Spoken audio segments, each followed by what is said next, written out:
Well, folks, I took the lid off these two 55-gallon Worcester sauce food grade barrels, and man, did I get hit in the face.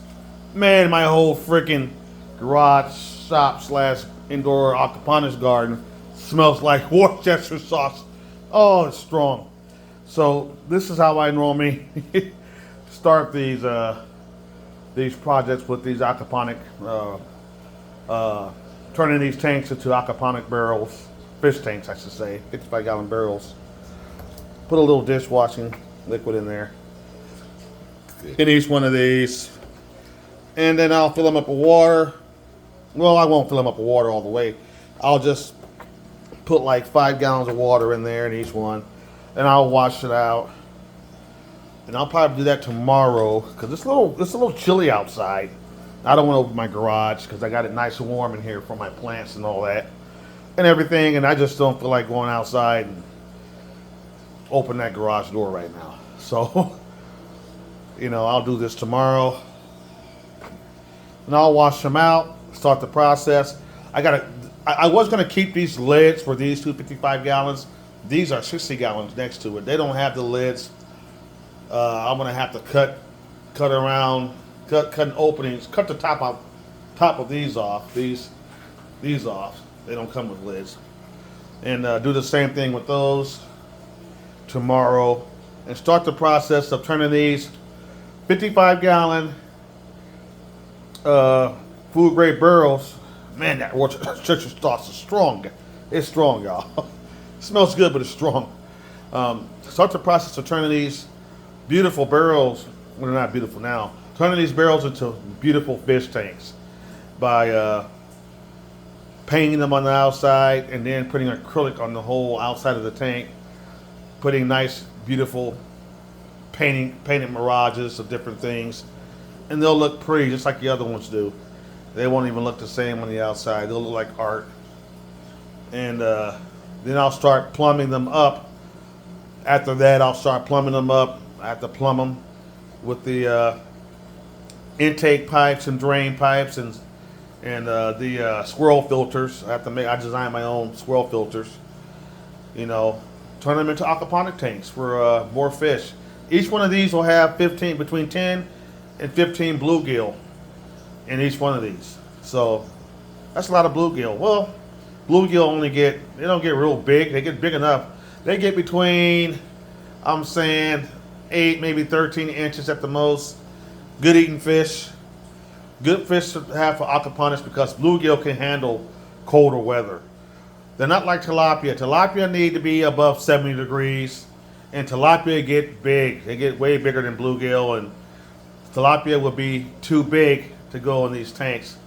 I probably could get 5 of them in here, but I'm not a fan of tilapia anyway. I mean, I don't really care for they're okay, but I prefer the taste of bluegill. Bluegill are easy to manage.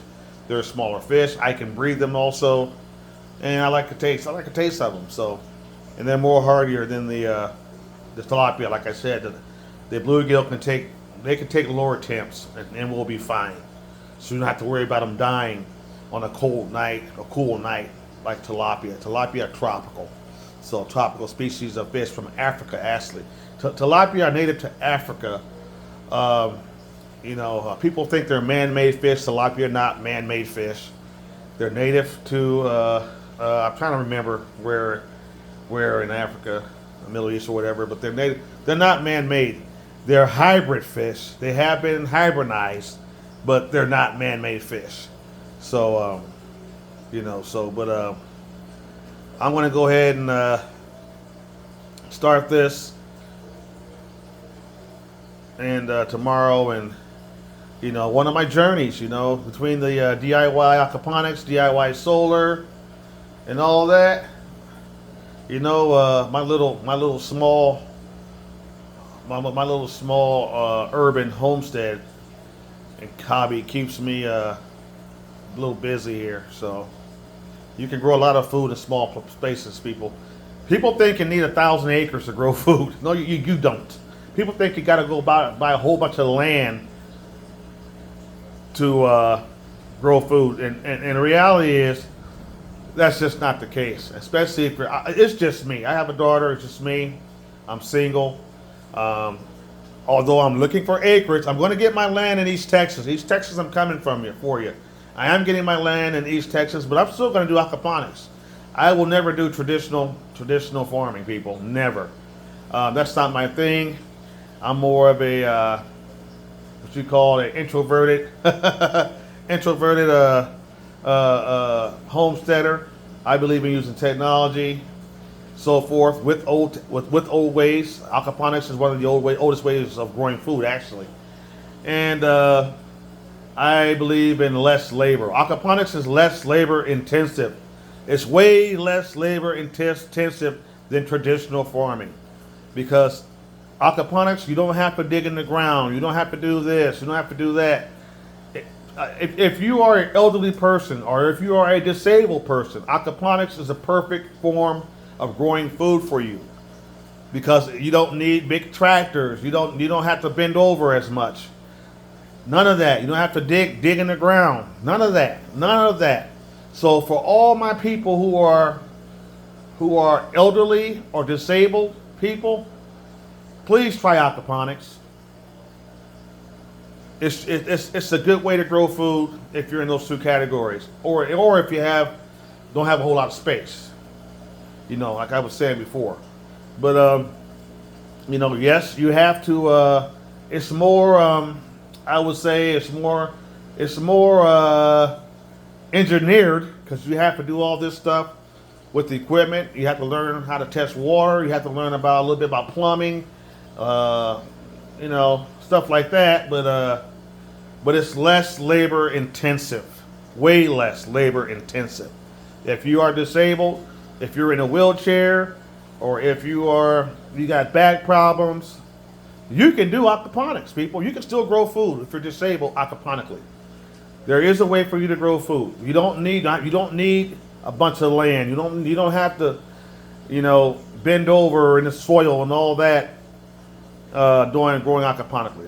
I just had to say that, and everything. So, and once you get the system up, all you have to do is really monitor the system of aquaponically. You have to monitor the system. You don't have to do all the other stuff, other stuff you do in traditional growing of food. So, anyways, I'm gonna go ahead and call it an evening, and I'll start working these barrels tomorrow. So, hit the like button, subscribe. I hope everybody's having a good night. Drink plenty of water, do your yoga, drink your tea, find your chi. That's what I do. Meditate, grow some food, and stay positive.